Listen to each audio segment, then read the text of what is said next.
శ్రీ పురాణం సుబ్రహ్మణ్య శర్మ గారి జీవితం సాహిత్యం 16వ భాగం 10-11-25 మధురవాణి ఇంటర్వ్యూలో గుడిపాటి వెంకట చలంతో ఇంటర్వ్యూ.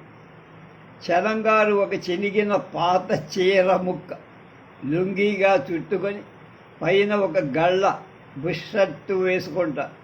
పిండి రుబ్బుతూ లేచి వచ్చినట్లున్నారు.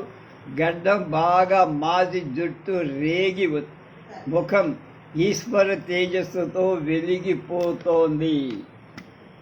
అది చలం.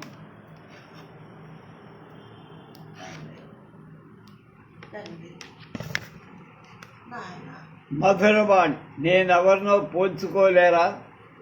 నవ్వి, నువ్వు ఎంకి పక్క నిల్చోదగ్గ దాని ఎంకివి కావు, మహాప్రతివ్రతవు కావు, ఊర్వశివో వసంత సేనవో.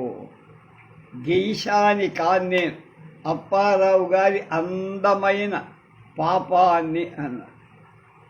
కలర్లెస్ ఇనిక్విటీ ఇంత లేటుగానా రావటం అన్నాడే. శ్రీశ్రీని, విశ్వనాథని వీళ్ళందరినీ వదులుచుకొని వచ్చేసరికి ఇంత ఆలస్యమైందండి గురూజీ. నీ దగ్గరికి వచ్చేవాడు కళ్ళు మూసుకుపోవటం, వెళ్ళేవాళ్ళు కళ్ళు తెరుచుకోవటం సహజమే అన్నాడు చలం. సౌజన్యారావు పంతులు గారి ఆలోచనకు అందని సంగతులు ఇప్పుడు మీరు చెప్పాలని ఆలోచిస్తారు. సంస్కరించేటప్పుడు తప్ప సాంఘిక చట్టాన్ని మేరడం నేరమన్నారు అప్పారావు. వివాహ బంధాన్ని తృణప్రాయంగా మీరే, వాళ్ళంతా సంఘ పూజ్యులే. అట్లా మీరే సంస్కార బంధం వల్ల లాభమేమి అని చలం ప్రశ్న. మధురవాణి అంటుంది, అలా మీరు అనవసరంగా లేకుండా మనుషుల దొంగలు కాకుండా సంస్కరించమన్నందు మిమ్మల్ని సాంఘిక వాంగ్మయ నైతిక బహిష్కారాన్ని గురి చేశారు, అవునా? ఆయన నన్ను ఆ మాటల్ని సరిగా అన్నందుకు అయినా ఆయన అంటున్నాడు, ఆయన అన్న మాటల్ని నేనే సరిగా అన్నందుకు కోసం నా మీద ఏదో ఉద్రేకలు ఉపోద్ఘాతాలు లేకుండానే వ్రాసి పశ్చాత్తాప పడేవాడు. నన్ను ఇష్టపడే వాళ్ళ వద్ద స్పొగి, ఇష్టం లేని వాళ్ళ వద్ద తిట్టేవాడు. మనిషి పర్వాలేదు కానీ ఆ వ్రాతలు అనేవాడు. వ్రాతలతో ఆగితే బాగా ఉండు అనేవాడు. ఇట్లాంటి మిత్రులు కన్నా పడపడ దూషించే విరోధులు ఎంత ఉపకారులు అన్నాడు చలం. మీరు ఆంధ్ర యూనివర్సిటీ నవలల పోటీ 1000 పడగలు నారాయణరావుతో ధీటుగా నవల పంపారట. ఏమిటది? మైదానం. లూయి సింక్లెయిర్ ఒకసారి అన్నాడు, మర్యాదకి ధనవంతుల పద్ధతి, ఎదురు తిరిగి రాస్తే ప్రతిభ గల రచయితని అమెరికా కొనేస్తారు, లొంగిపోతే విదేశీ అనామకుణ్ణి చేసి అతని గొంతు పిసికేస్తారు. నన్నా పని చెయ్యలేకపోయారు ఆంధ్రాలో అన్నాడు చలం. మరి ఆర్టిస్టుకి పాపులారిటీ మీద ధ్యాస ఉంటుంది కదండి. వాడు దేవుళ్ళాడే పాపులారిటీ కోసం అతన్ని ఆర్టిస్టు కాకుండా చంపేదే ఆ పాపులారిటీ. మర్యాదస్తుడివైపు, నీకు దాసులం పంపుతావు అంట. ఏ ఠాగూర్ లాంటి వాడు, బెర్నార్డ్ షా లాంటి వాడు లొంగరు. వాడు లోకం కళని చిన్నతనంలోనే చంపేస్తున్న మాయన. ఎట్లా వచ్చాయి మీకు ఎంకిపాటలు? ఎట్లా వచ్చాయో వచ్చి ఒక గుంపుగా ఆయన హృదయాన్ని చీల్చుకొని మరో లోకపు హంసల ప్రతి వారిలో భయపడి దాక్కొని ఉన్న శృంగార రేఖలు మామూలు దుమ్ముని చీల్చుకొని తలెత్తి చూశా. ఏం చేశాయని అవి? ఏం చేశాయా? దేశంలో ఇంత గాలి దుమారం రేపు కవిత్వపు చెత్తనంతా ఊడ్చి కడుపులు మండించి మడికట్టుకొని వంటింటో కూదని తానే శుచి అని విర్రవీగే కవిత్వాన్ని జుట్టుపట్టు తోటల్లోకి, చేలల్లోకి లాగేశారు. అప్పుడు ఎంకి ఏం చేసింది? ఆగ్రహంతో శపిస్తామన్నారు పండిత్. నన్ను తీసుకుంటారా, నడ్డి విరగ్గొట్టనా అని బెదిరించి రసికులంతా ఎంకి వెంటపడి ప్రతి వారిలో భయపడి దాక్కుని ఉన్న శృంగార రేఖలు మామూలు దుమ్ముని చీల్చుకొని తలెత్తాయి. కవిగారు ఏమంటారు? ఎంకి ఒక్క దేవత ఎలిసెనంట ధిక్కాధికారంలో దిగి ఎంకి ఆధిక్యత నిలిపారు. ఈ లోపల కవి ఎదిగారు. వయస్సులోనే కాదు, అనుభవంలో, మర్యాదలో, కీర్తిలో, మన్ననలో. ఎంకి అన్న ఆపవాదు ఈనాటికే కాదు ఎన్నటికీ పోదు అనిపించాడు. ఎంకి మారిందా? ఎంకిని తీర్థయాత్రకు పంపారు. గంగా స్నానం చేయించారు. విశ్వేశ్వరుడి తల తడిమించి ఆశీర్వచనం ఇప్పించారు. కానీ నీ వాక్కు నిన్ను పట్టేస్తా. నీకు కులం వంశం లేవు అన్న ఊర్వశి హృదయేశ్వరి కాంతం కిన్నెరసాయి తెలుగు తెగిలి పక్కన కూర్చోనివ్వలేదు ఎంకి. అప్పుడు ఊరుకున్నారా సుబ్బారావు గారు? నాయన సుబ్బారావు, నా ఎంకిని మీ బహపంక్తిని కూర్చొనియ్యరా? సరే, నా కూతురికి కులాలనిస్తా. ఆమె శృంగార దేవ, ఆమె మహాపతివ్రత. అయినా సరే నీ వంశం నీ మాట అని తోసేశారు కిందకి. కవితా స్వర్గం నుంచి కవి బ్రహ్మనుడి పడ్డాడు. నీకో లోకం సృష్టిస్తానన్నాడు. సృష్టికి ప్రతి సృష్టి జరిగింది. ఆ లోకానికి రాణి ఎంకి. ఎంకి మారిందా? వాడు నిజంగా రాజా రాణి అయ్యా. పూర్వం మళ్ళీ ఆడుకోవడం, ఉత్తిత్తి విరహాలు పడడం, చిన్న చిన్న శృంగారాలు చేస్తారు. ఇప్పుడు సిగ్గరి పనులై ఆత్మల నన్నారు ప్రేయసులమని మరిచి దేవత్వం పూల. ఇప్పుడు కానీ రంగుమడి బట్ట కట్టుకొని కాళ్ళు ఎత్తెత్తి వేస్తారు. తోటల్లో పరిగెత్తదు, నవ్వదు, గెంతదు, కళ్ళు ముయ్యడు. ఇదంతా సుబ్బారావు గారికి తెలుసా? సుబ్బారావు గారు తెలుసుకోనిది ఏమిటంటే, తాను పాట రాసిన మొదటి నుంచి ఆ పాటకు మామూలు శృంగారపు గీతం లేదు. నాటికి ఓ ఆత్మ వైశాల్యం, ఓ గంధర్వ విలాసం పట్టి. అందువల్లనే పల్లె పాటలకి లేని ఆధిక్యత ఎంకి పాటలకి పట్టి. ఎంకి మొదటి నుంచి ఈ ప్రపంచాన్ని మించిన శృంగార వీధుల్లోనే విహరించి ఎంకి ప్రజల మనిషి కాదు, ప్రజల మన్ననలకు ఎప్పుడు ఆశించల. అసలు ట్రాజడీ ఏమిటంటే ప్రజావాంగ్మయం కింద ప్రజలు దాన్ని తీసుకోవాలి, సాహిత్యం కింద పండితులు ఒప్పుకోవాలి. ఓళ్ళిద్దరూ ఇంకెవరని లోకం ఇప్పుడు అడిగితే వెలుగు నీడల వేలు చూపింతు అన్నారు. కవి మారినప్పుడల్లా పాత్రకి నగిశీలు చెప్పుతూ కూర్చుంటే కొన్ని ఎదురు తిరుగుతాయి. ఎంకికి సొఫిస్టికేషన్ వస్తే ఇంకేముంది? బారిస్టర్ పార్వతీశం ఆంధ్రప్రదేశ్ ముఖ్యమంత్రి అయినట్టయిపో. పాత్ర రచయితని మించిపోతే వస్తుంది చిక్కు మధురవ. దానికి ప్రత్యేక వ్యక్తిత్వం వస్తుంది. అలా వస్తే అది మీ చెప్పు చేతల్లో ఎమడదు. నాకు మళ్ళీ అంటుంది మధురం. ఆ పాత్రను సృష్టించిన రచయితే చివరికి దానికి విరోధిగా మారతారు. పితృవాత్సల్యం అవి ఎదురు తిరుగుతాయి కూడా.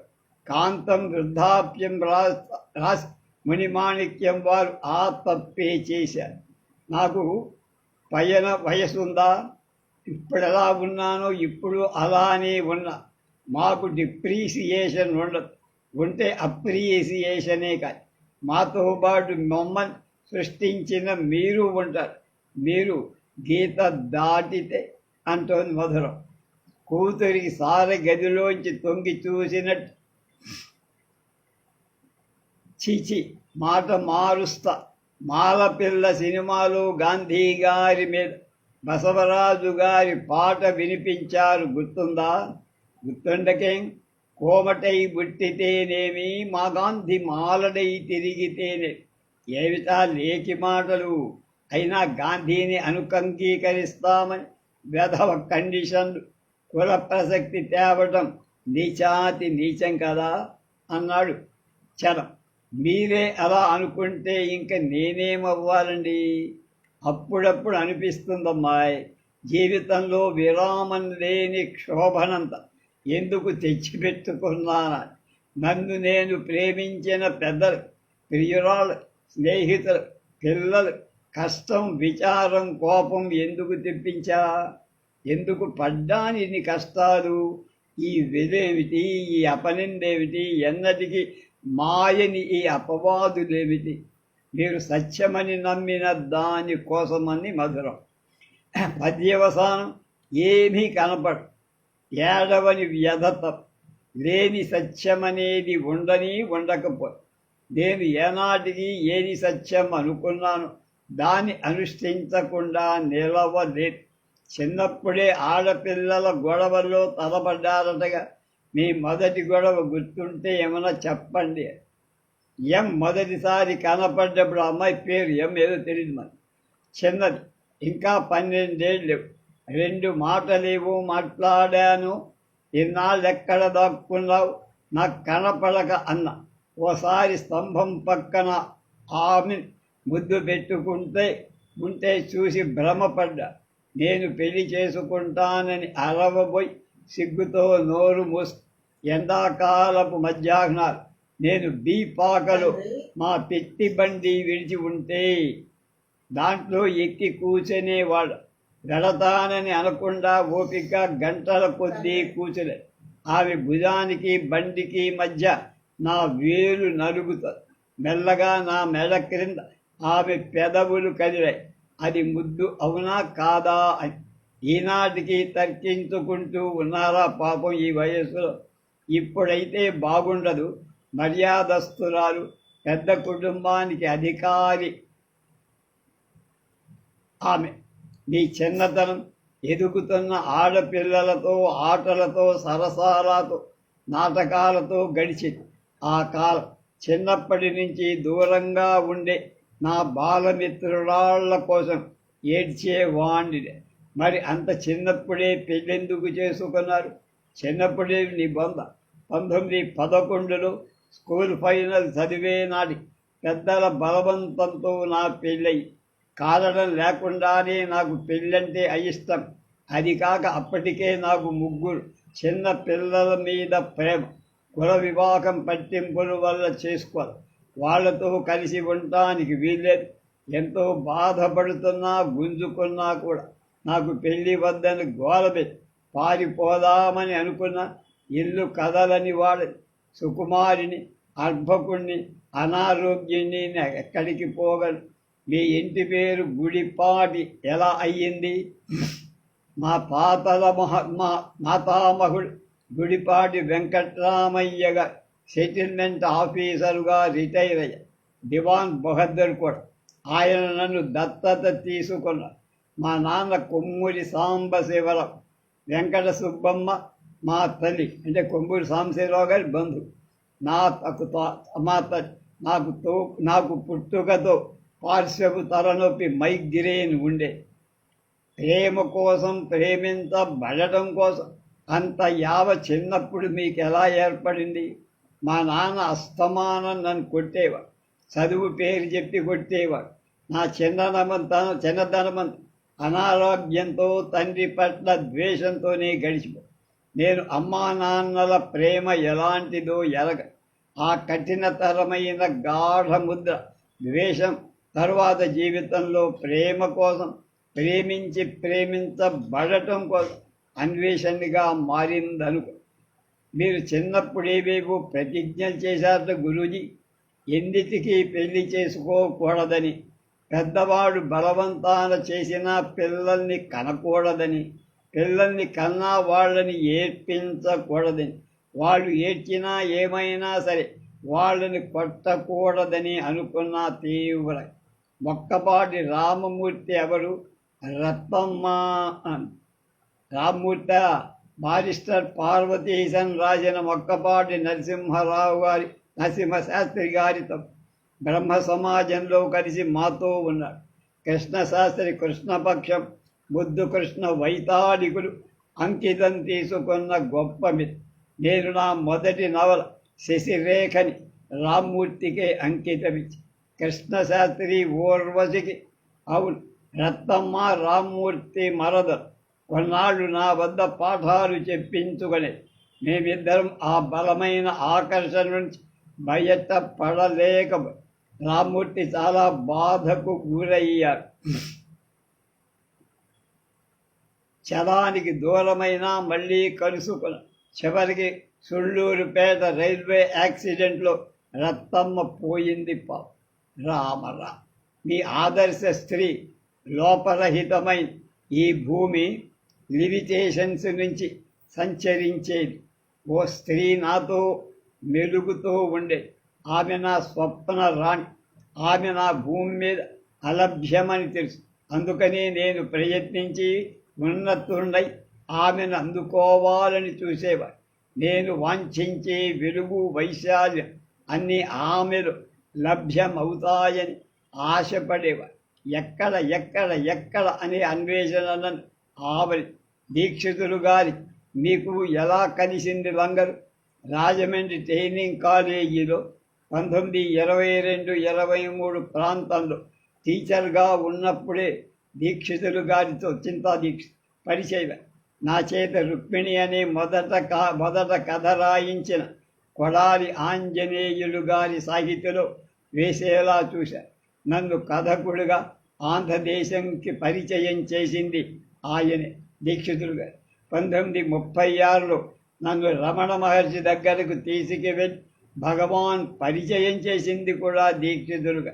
అంతా నన్ను తిట్టే రోజులు సనాతనుడైన సూనృతంతో నిష్కాపట్యంతో నన్ను సమర్థించేవారు చిన్న చింత. మీరు బ్రహ్మ సమాజంలోకి ఎలా వెళ్ళారు?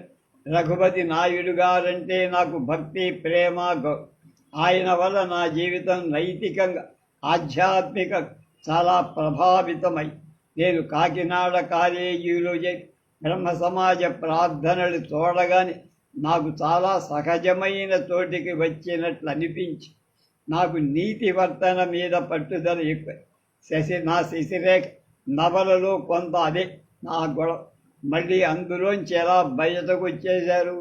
జీవితంలో నైతిక సమస్యలు ఏర్పడినప్పటికీ ఈశ్వరుడిపై ప్రశ్నలు బయలుదేరు. రత్తమ్మ కారణం బయటకు వచ్చేయట. భార్యతో లేని పాపం ఇంకొక స్త్రీతో పాపం ఎలా అవుతుంది? అసలు మీకు ఈ ఆడవాళ్ల గొడవ ఎందుకు పట్టిందండి? నేను చదువుకునే రోజుల్లో నా పెద్ద చెల్లెలు అమ్మనికి భర్త పట్ల ఆమెకి ఇష్టం లేకుండా శోభనం ఏర్పాటు చేసి అప్పుడు మా బావకి ఉత్తరం రాజా. ఆమెకి ఇష్టం లేదు, రావద్దు. ఆ రాత్రి అమ్మని గదిలోకి పంపేందుకు ప్రయత్నించాం, అడ్డుపడదాం. కానీ అమ్మని లొంగిపోయి మేమేం చెయ్యలేకపోయా. మా నాన్న నన్ను కొట్టడానికి వచ్చా. తిరగబడి బయటికి గెంటారు. గర్భాధానం గదిలో ఆడపిల్లలు ఎలా మారిపోతారో ఆశ్చర్యం వేస్తుంది. ఇది నా స్త్రీ విమోచన సంగ్రామాన్ని ప్రేరణ. మీ జీవితంలో అనేక మంది స్త్రీలు వచ్చి వెళ్ళారు. ఇంతమందితో ప్రేమ ఎట్లా సాధ్యమండి? మీకు ఎంత ప్రయత్నించి శృంగార వాంఛని ఈనాటి వరకు జయించలేకపోయి. అది లేకపోతే నేనెందుకు బతికి? స్త్రీతో కొన్నాళ్ళు స్నేహమైతే మాలోని శృంగారం భావం పాతబడి ఇంక నన్ను ఆకర్షించటం మానేసి అప్పుడు ఇంకో కొత్త శృంగార సంబంధం కోసం కొట్టుకునేవాడు. ఇది గొప్ప ప్రేమ కాదు, ఉత్తమము కాదు. అవన్నీ వాంఛలు, విరహం. మీరు ఆడపిల్లలతో ఉన్న చాలా చలాకీగా కలిసి మెలిసి ఉంటారనుకుంటా. అదంతా కాఫ్ లవ్ లేక దూడ ప్రణయం. హై స్కూల్లో నా 12వ ఏట ఒక అమ్మాయికి ప్రేమ లేఖ కూడా రాసి ఆడపిల్లలతో ఎక్కువ స్నేహం. లైఫ్ ఈజ్ అ హ్యాబిట్ బడ్లో నా స్నేహితులకు నన్ను చూడగానే నిష్కారణమైన అయిష్టం. నా జాతకంలో జనద్వేషానికి గురి కావాలనుంది రాసిందేమో. మీ ఆదర్శం ఏ స్త్రీ అయింది? ఆదర్శ పురుషుడు లేకుండా ఆదర్శ స్త్రీ ఎక్కడి నుంచి వస్తుందమ్మాయి? అది తెలుసుకోవడానికి చాలా కాలం పడి మీ అభిప్రాయాలతో వేరుపడి నాటి పెద్దల గురించి మీరేమంటారు? నవ్వి వాళ్ళ ఆ దయాపరుడు రక్తం చూస్తే భరించలేదు, వీళ్ళందరిలో ఎంతెంత క్రూరత్వం దాక్కుందంటావు. ఆ వేట కోరికలని తీర్చుకోలేక దాచుకొని ఉన్నది కూడా తెలిసి పిట్టల మీద, మృగాల మీద చూపని అక్రౌర్యాన్ని మనుషుల మీద కోర్టులలో, ఆఫీసులు, ఇళ్లలో తీర్చుకొని కక్షలు కట్టి మృగాల బదులు మనుష్యుల్ని, ధనాన్ని, పదవుల్ని వేటాడుతారు. పిల్లల మీద, భార్య మీద, నౌకర్ల మీద చూపుతారు కసి. వీళ్ళంతా శాకాహారులే, భూత దయాపరులు. ఆంధ్ర విశ్వవిద్యాలయం సెనేట్లో రామలింగారెడ్డి గారిని చూడగానే ఏమనిపించింది మీకు? ఆయన్ని చూడగానే నా కళ్ళు చెదిరే. నేను స్త్రీనైతే సంసారాన్ని వదిలి ఆయన కోసం వెళ్ళి ఉందును. రామ్మూర్తి చనిపోయాడని టెలిగ్రామ్ రాగానే నీకేమనిపించింది? ఆ సంగతి రామ్మూర్తితో చెప్ప అని. బతికి ఉన్నవాళ్ళు మనతో తగాదారాడి విరోధులు కావచ్చు. పెళ్ళిళ్ళు చేసుకొని మర్యాదస్తులై మనకి దూరం కావు. కానీ మనం ప్రేమించిన వాడు మృతి పొంది మన స్వంతమైపోదు. స్త్రీల చూపుల్ని గురించి చెప్పండి, నవ్వు ఎలా చెబుతారో విందామని అని మధుర.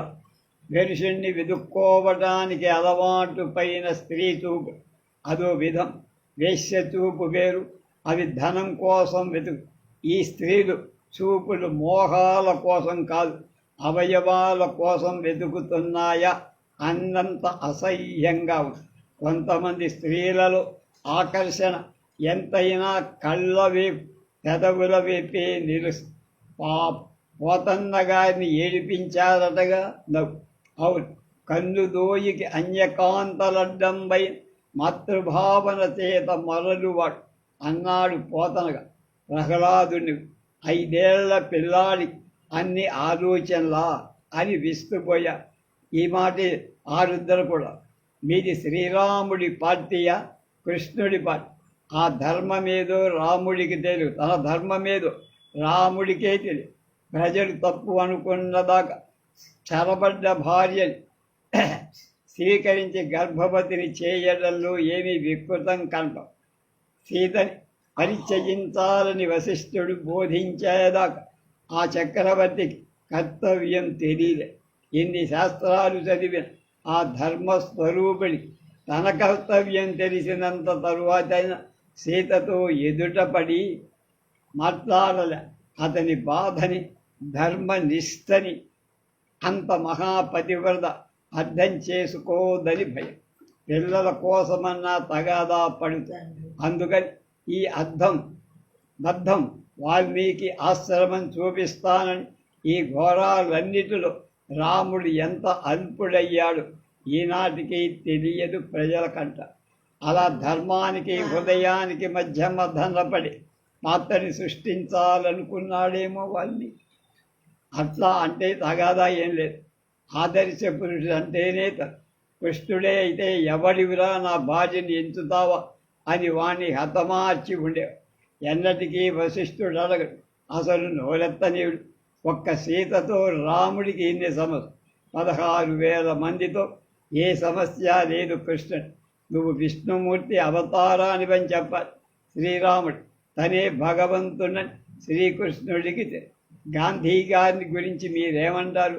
మహాపురుషుడు ప్రపంచానికి 2 విధాల ఉపకరిస్తారు. ఒకటి కార్యాల వల్ల, బోధన వల్ల. రెండోది తమ దర్శన సాంగత్యం.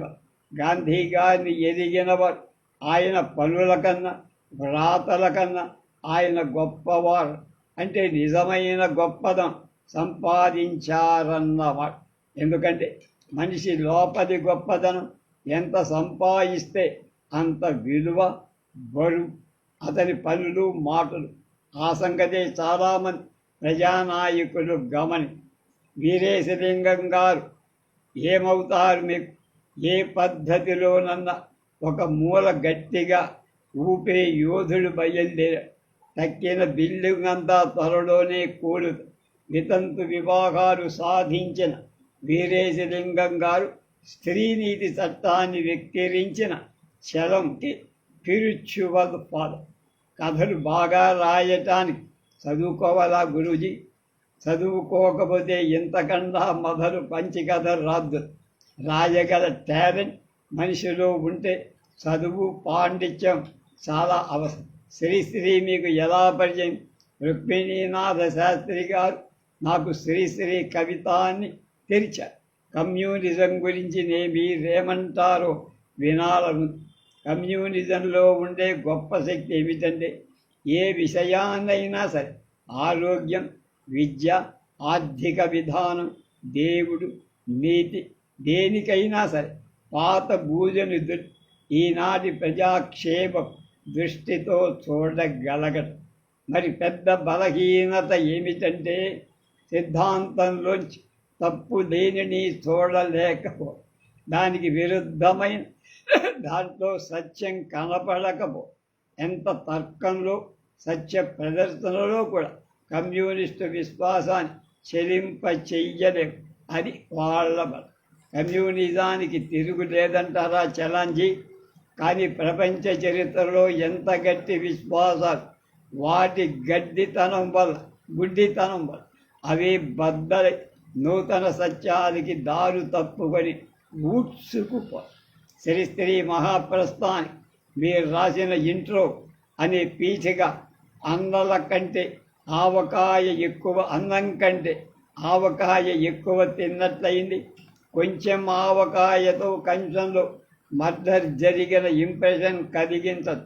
అలాగే నా చిన్న పీఠికతో పాఠకులు శ్రీశ్రీ మహాప్రస్థాన మహాద్వారాన్ని తెరిచాలి.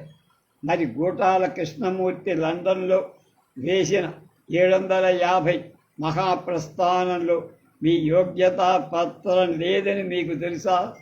అది తీసేయడానికి శ్రీశ్రీ ఒప్పుకున్నారు. కారణం చదివేవారు బతికి లేరట. మహాప్రస్థానం 750 రూపాయలా? అదంతా లండన్ కూడా. అందులో మీ యోగ్యతా పత్రం లేదని ఆంధ్రదేశంలో అంతా దెబ్బలాడారు. చలం పీఠిక లేని మహాప్రస్థానం ఏమి? కమ్యూనిస్టులకు సెంటిమెంట్లు ఉండవు. అసలు నాకా ఉద్దేశ్యమే లేదు. ఇదంతా చెరుకు శాస్త్రి పొలమాయింపు అన్నాడు శ్రీశ్రీ. ఎటు చెప్పలేక శ్రీశ్రీకి యోగ్యతా పత్రం ఇచ్చాక కమ్యూనిస్టులంతా మీతో బాగానే ఉన్నారుగా, తర్వాత ఎందుకు పెడిసింది గురూజీ? కొత్త చిగుళ్ళనే కథలో భిక్షువర్షీయసులోని ముసలమ్మ ఓ అక్కదానికో కూతురు, అది సీమటపాక, ఇలా చాలా చర. అది చదివేక శ్రీశ్రీ కన్నా కమ్యూనిస్టులకు కోపం ఎక్కింది. అప్పుడు వాళ్ళ తృప్తి శ్రీశ్రీ నా కొత్త చిగుళ్లకు జవాబుగా హేమంతం అనే పేలవమైన కథ రాదు. ఇది నా ఫోర్టే. చలంకలం విశృంఖలం అని తెలియక కావు. నేను వాళ్ళ అక్కని, ఆ వర్గాన్ని చాలా వేళాకోళంతో అవమానించాననుకున్నా. నా సౌందర్య పిపాసకి వాళ్ళంతా అపస్వరాలన్నాడు శ్రీశ్రీ.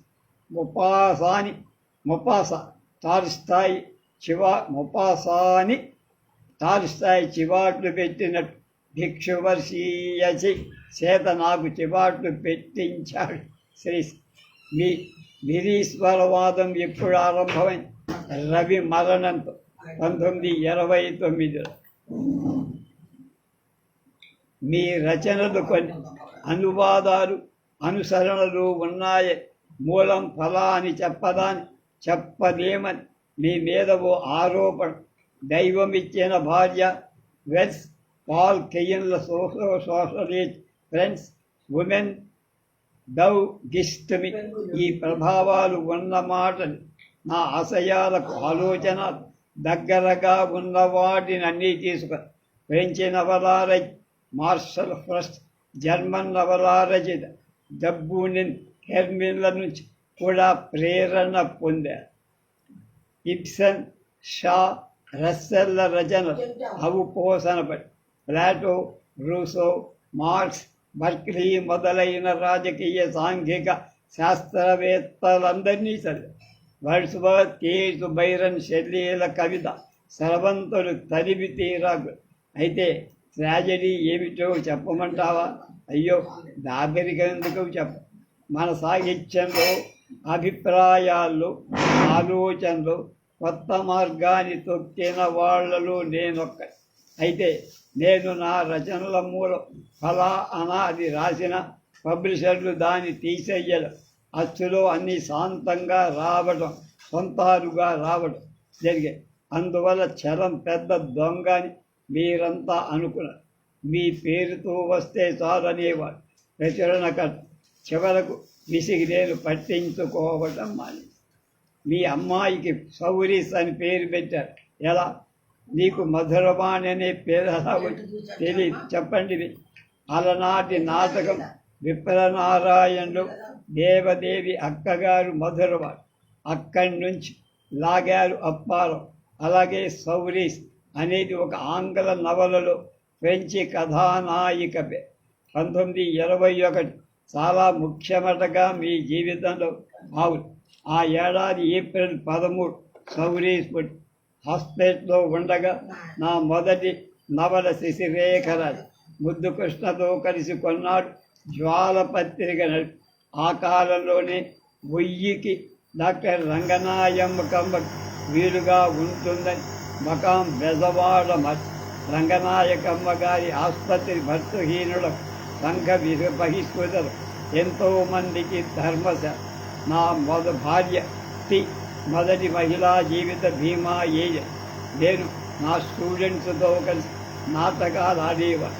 దీక్షితులు గారు, నాయుడు గారు కాకుండా మిమ్మల్ని ప్రభావితం చేసిన మూడవ వ్యక్తి ఇంకెవరు? భగవాన్ రమణ మహర్షి. ఖద్దరు కట్టారా ఎప్పుడన్నా? ఏలూరు నుంచి గుంటూరుకి బదిలీ అయితే మాస్టర్లంతా ఖద్దరు కట్టి గవర్నర్గా చూడటానికి వెళ్తే నేను మాత్రం ఆడవాళ్ళు వేసుకొని జంపర్ వేసుకొని పై ఉద్యోగులకి ఒళ్ళు మండాలని వెంటనే నరసరావుపేటకు బతి. ఎందుకు రొస్టు అదరి అధికారులకు నాకు చొక్కేది. సరైన సూట్స్ వేసుకుంటానని, ఎక్కువగా నవ్వనని, 60 ఏళ్ల వాడికి మళ్ళీ నడుస్తానని, నా కింది టీచర్లని జవానని రోజు చివాట్లు క్రమంగా పెడుతూ ఉంటానని, జీవితంలో బాధల గురించి, నా సంగతి గురించి రోజుకి 3 సార్లు కనబడ్డవాళ్ళతో ఏడుస్తానని, వాగ్దత్తాలు చేస్తానని నా తరఫున నాకు ఈ పని తెప్పించేది. నాకెప్పుడు మీకెప్పుడు ప్రమోషన్ రాలేదా? రాకేం? 1924 రాజమండ్రి నుంచి బందర్ ప్రమోషన్ మీదని అక్కడ అఘోబలరావుతో జంగం కోటయ్య దేవర కొడుకు సుబ్రహ్మణ్య దేవరతో స్నేహం చేశారు. బందర్ వెళ్ళాక ఏదో గొప్ప పని చెయ్యకుండా ఎవరు ఊరుకోరు కదా. మీరు అక్కడేం చెయ్యలేదా? చెయ్యకే. బందర్ నోబుల్ కాలేజీలో ఇంటర్నేషనల్ బ్రాంచ్లో మ్యాన్ అండ్ ఉమెన్ అనే పెద్ద ఆంగ్ల వ్యాసం చదివారు. అదే స్త్రీ రచనకు మధ్యతరగతి నైతిక విలువలు షాక్ చెయ్యటం అంటే మీకు సరదానా? సరదా కాదు, కసి. అయితే మైదానం ఒక ఆర్టిస్టిక్ పీస్. దానిలో షాకింగ్ గుణం చాలా సెకండ్. మిమ్మల్ని గోపీచంద్ గారు విమర్శించాడనుకుంటా. మీ స్త్రీ పాత్ర ఆర్థికమైన సమస్యలేవి పట్టకపోవడం వెలితి కాదా? గోపీచంద్ కోచ్ నాకు సిన్సియర్గా ఉంటాను. నేను సిన్సియర్గా ఉండే ప్రయత్నిస్తాను. I have no stakes. ఎటు మొండిగా దేంతో కలిసిన, ఏం నమ్మినా నాకు వచ్చే నష్టాలేదు. నే పల్టీ కొట్టడానికి నేను సిగ్గుపడ. నాకు వాస్తవమని నిశ్చయంగా తోచ. మీలో అశాంతికి కారణం లోకానికి నాకు ఏదో సరిపడని సంబంధం లేదు. నాకన్నా గొప్ప దాంట్లో దేంతోనూ నయమైపోతే బాగుంటుందనిపిస్తుంది. కానీ అదేదో కనబడదు. మీరు కాశీలో సంస్కృత విశ్వవిద్యాలయ మందిర్లో ఏదో బిరుదు ఇచ్చాతగా మీకు సాహిత్య మనీషి అన్న బిరుదులు, సన్మానాలు, సభలు అక్కర్లేదని నేను దాన్ని నిరాకరించి. ఈ లీల ఎవరండి? నా జీవితాన్ని ఈ భూమి మీదనే అమృతంతో నింపగల స్త్రీని ఇచ్చారు భగవాన్. అంతటితో నాకు తనివి చేరలు. వీర దృష్టి వ్యక్తి జీవితపు అందం మీద, నా దృష్టి ప్రత్యేకమైన ప్రయత్నాల విలువ. ఆమె దృష్టి భూమి మీద ప్రపోర్షన్స్ పైన, నా దృష్టి ఆకాశం బియాండ్ ప్రపోర్షన్స్ పై. ఆవిడతో మీకు ఎలా భయం? ఆమె తన 13వ ఏట నా పుస్తకాన్ని చదివి పిఠాపురం స్వగ్రామం కావటం చేత కృష్ణశాస్త్రి ద్వారా నా సాహిత్యం వైపు ఆకర్షితురాలై దగ్గరకు. ఏమైంది చివరి? నా వంటి స్త్రీ కోరి వచ్చిందంటే ఎటువంటి పురుషుడైనా సెవెంత్ హెవెన్లో ఉండేవాడు. నీకెక్కడా తృప్తి లేదు, శాంతి లేదు, కృతజ్ఞత లేదు అంది నన్ను. లేదా నేను భగవాన్ వైపు మరో ప్లేన్లోకి జరిగా.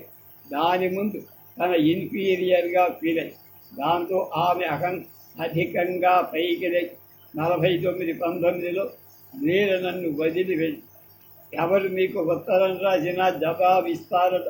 అదొక అలవాటు. ఎవరు నాకు రాసినా స్పందించే గుణం. ఠాకూర్ అంటే మీకు ప్రాణమా? ఠాకూర్ కవిత్వం ఈ భూమికల్లోకి బ్రహ్మ సమాజం, దేవుడు, భక్తి నన్ను వదిలిపోయిందా. ఒక 5 ఏళ్ళు ఠాకూర్ కవిత్వం తాగే బతికి. ఆయన వ్రాసిన భక్తి నన్ను వదలిన కవిత్వం వదల. భక్తులకి ప్రేమ గీతాల్లో భక్తి గోచరి, నాకు భక్తి గీతాల్లో ప్రేమ. నీకెప్పుడైనా సన్మానం జరిగిందా? 1960లో చిత్తూరు నుంచి శారదాపీఠం ఆధ్వర్యంలో సభ 100 మంది రచయితలు కళాకారులతో వచ్చి రమణస్థాన్ తిరువన్నామలైలో నాకు సన్మానం చేశారు. అదే మొదటి. ఆనందం అంటే ఏమిటి? నరాల సంచలనం. స్త్రీ నుంచి పొందే ఆనందాన్ని ఆకాశపు నీలత్వంలో, నీళ్ల తలంలో, గడ్డి మెత్తదనంలో, పువ్వుల మెరుగులోంచి పొంద. సుఖం దేనికి? స్వేచ్ఛ లేని మనిషిలో సుఖం నిలవలే. రవ్వంత తన స్వంత సుఖాన్ని తన లోపం నుంచి కట్టుకోవాలి. మా లోకంలో మనం ఏర్పరిచే సుఖ పద్ధతి జంతు ప్రదర్శనశాల జంతువులకు ఇచ్చినంత సుఖాన్ని ఇస్తారు. మిమ్మల్ని ఆనంద ఉపాసకులు అనొచ్చా? మనిషిలో ఎలా ఉందో, ఎందుకు ఉందో అతని లోపలే గొప్ప ఆనందం. అయితే ఒకప్పుడు లోపలి ఆనందాన్ని పై వస్తువుల సహాయంతో అనుభవిస్తూ లోపలి ఆనందాన్ని అందుకుంటే జీవితం ప్రతి నిమిషం ఆనందమయం కాదా? భావుకులను తీసుకొచ్చారు. అమరిన శృంగారం గురించి మీరేమంటారు? మధురవాణి అనే వేశ్యారత్నం అమరిన శృంగారం గురించి అడగటమా? నేను నీ పక్షమే. భౌతికంగా కేవల మానసిక శృంగారాన్ని నేను నిరసిస్తా. ఎందుకు బతుకుతున్నావంటే ప్రేమించేందుకు, ప్రేమను వెతుక్కునేందుకు అని చెప్పగా. కాలం దేశం వల్ల నీతులు ధర్మాలు మారుతాయా చరంగాలు? అంతరాత్మే నీతికి ప్రమ. మనిషి మనిషి ఏది తనకు ధర్మము, కర్తవ్యము స్పష్టంగా తెలుస్తూనే స్వార్థం నుంచి దూరమైన కొద్దీ ఉన్నతుడవుతాడు మనిషి. నీకుల నన్నెందుకు పొగడతా? నీకున్న క్లారిటీ, స్పష్టమైన అవగాహన నాకులే. నీలగారి కంటే నువ్వే ఎన్నో రట్టున్నాయి. నీకు అహంకారం అడ్డురాదు. కొని నువ్వు నాతో వచ్చేస్తావా? నేను మీతో వచ్చేస్తే అక్కడ మా అమ్మకి గడపటం ఎట్లాగా? కొని మీ అమ్మను కూడా మనతో ఉండమంటే ఆమె రాదు. చెడిన వాళ్ళు ఇంకా చెడగొట్టద్దని మా అమ్మ ఆదేశం. ఎవరో సత్పురుషు కాజాలలుగా పుట్టిన పిల్లవై ఉంటానన్నావు సౌజన్యరావు పంతులు. మీరేమంటారు?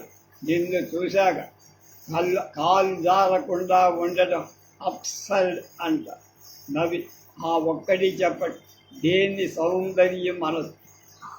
నరాన్ని నీలా అందంగా లాగి బాధించి ఏదో రహస్యమైన ఆకర్షణ, ఏ నడకో, ఏ మాట మాధుర్యము, ఏ కామ విస్తరణం నీకు దాసుల్ని చేసును.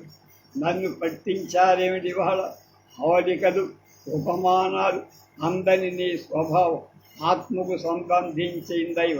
గొప్ప ఆత్మ లేకుండా గొప్ప సౌందర్యం ఉండదు. సౌందర్యాన్ని అంధులు కావటం కన్నా సౌందర్యం మామూలైపోవటం కన్నా మృత్యువనేది వేరేలే. సౌందర్యాన్ని పూజిస్తూ కూర్చుంటే నవ్వద్దండి. శృంగార భావం సౌందర్య తృష్ణ మలినమే అయితే నేను మలినుండే. స్త్రీ సవక కావడం వల్ల స్త్రీ సౌందర్యాన్ని పూజించడం మానేసి కవిత్వానికి కవికి ఉండే సంబంధం దీపానికి కాంతికి ఉండే సంబంధం. కొత్త కవులు కూడా పాత వర్ణనలు కవి సమయాలు పాటిస్తున్నారు. మతం పేరు ఏ కృతమైందైనా చలామణి అయినట్టే కవిత్వం ప్రేర్ అసందర్భమైన ఏదైనా మెప్పు పొందు. కళకు సామాజిక ప్రయోజనం ఉందా? సారదా? అంతకు మించిన ప్రయోజనం అది రసానుభవం. అది గుర్తించ నిరాకరించడం వలన అభ్యుదయ కవిత్వ ఉద్యమం వచ్చి పాపం కమ్యూనిస్టులు తలపట్టి అభ్యుదయ రచయితల ఉద్యమం చివరికి ఏమైంది? కళకి ఉద్దేశం ఉండ ప్రజాసేవ చెయ్య అని ఆందోళన పడిన కొద్దీ అందానికి దూరమైపోతారు. దూరమే కాదు విరోధులు. అయితే రసపుష్టి గల రచయితని కళని విరోధని చెందాడ చివరికి ఆ ఉద్యమమే చచ్చిపో. కమ్యూనిజంలో కళలు ఎలా ఉంటాయి? అక్కడ వ్యక్తిగతమైన స్వేచ్ఛ ఉండదు. కళాకారుడికి స్వేచ్ఛ లేదు. అందుకనే అక్కడి కళలు టెక్నిక్కులు ఎక్కువగా రసం తక్కువ అన్నారు. కళని సృష్టించే ఆర్టిస్టులు దాన్ని పూర్తిగా అనుభవించే మనుషులు. వాళ్ళు ఒక కల్చర్ అరిస్టాక్రసీ. ఏ అరిస్టాక్రసీ కూడా అంగీకరించని దేశంలో కళమనేది విజృంభించదు. అయితే గొప్ప కళ ప్రజా బాహుళ్యంపై ఏ మార్పు తెలదా? కొందరి మీద పనిచేస్తుంది, కొందరి మీద ఏ ప్రభావం చూపదు. ప్రజా బాహుళ్యంపై ఏ మార్పు తీసుకొని రానట్టు పైకి కనిపించని లోతైన మార్పు జరగటం మాత్రం అవుతుంది. విద్యా విధానం గురించి మీ అభిప్రాయం? విద్య అంటే ఆనందించే శక్తి వృద్ధి చెయ్యడం, సౌందర్యానికి కళ్ళు తెరవడం, బాధల్ని కష్టాన్ని తప్పించుకునేట్టు నేర్పనివ్వడం, ఇతరుల స్వేచ్ఛను అడ్డగించే స్వార్థపరత్వాన్ని అంతా తనకే కావాలి దాచుకునే కాపీనని భయాలుని తప్పించడం. నేటి విద్యా విధానం గురించి నేను అడుగుతున్నానండి, మీరు ఎక్కడికో వెళ్ళిపోయారు. రాజకీయాలతో పెనవేసుకొని ఉండటం వల్ల రాజకీయాలు ప్రభుత్వపు పాలసీ పరిశుద్ధమైతే విద్యా విధానం చక్కబడు. మలేరియా, క్షయ, దారిద్ర్యం, కుష్టు కల్పించిన శక్తులే మానవ జాతి ఈ విద్యా విధానాన్ని, వివాహ సంస్కారాన్ని కటాక్షించి ప్రశ్నించే మనస్తత్వం అయితే ఉంది. కానీ మీకు మీదైన ఆత్మిక పునాది ఏదీ లేదంటారు. నిజమా? ప్రశ్నించడం ఎందుక? అది అలాంటి మనసు, నాది అలాంటి. ఎప్పుడూ ప్రశ్నిస్తూ సత్యమేమి ఎక్కడ అన్నది అనాదిగా వస్తున్న ప్రశ్న. ఈ ప్రశ్నను పట్టుకొని జీవితాన్ని తరచ కబీర్ అమృతానుభవం, ఠాకూర్ భక్తి ప్రణయం, భగవాన్ అద్వైత భావం అన్నీ సత్యాలు.